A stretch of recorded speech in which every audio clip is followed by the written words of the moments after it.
5वां अध्याय कर्म वैराग्य योग श्लोक 11। कायेन मनसा बुद्ध्या केवलरिंद्रियैरपि योगिनः कर्म कुर्वन्ति सिंह। हिंदी अनुवाद। योगी शरीर, मन, बुद्धि और केवल इंद्रियों से भी कर्म करते हैं, आसक्ति को त्याग कर केवल आत्मा की शुद्धि के लिए। ये श्लोक पिछले श्लोक का ही पूरक और विस्तार है, जहां कमलपत्र उपमा दी गई थी।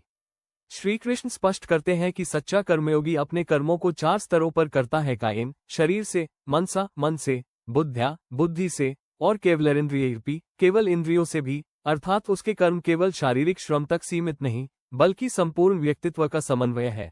कायेन से बाह्य कर्म जैसे सेवा, यज्ञ, शारीरिक परिश्रम। मनसा से भावनात्मक समर्पण, भक्ति, संकल्प। बुद्ध्या से विवेकपूर्ण निर्णय, नीति निर्माण, तत्वचिंतन। इंद्रियैरपि से इंद्रियां केवल साधन मात्र है, विषय भोग के लिए नहीं। यहाँ केवलः शब्द विशेष है, अर्थात इंद्रियां नग्न, ममता रहित, केवल कार्य के लिए। सबसे महत्वपूर्ण है सिंह त्यक्त्वा, आसक्ति का पूर्ण त्याग।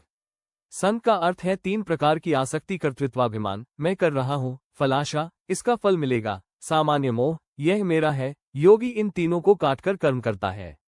उसका उद्देश्य केवल आत्मशुद्धि, आत्मा की शुद्धि। ये श्लोक निष्काम कर्म का व्यवहारिक सूत्र देता है।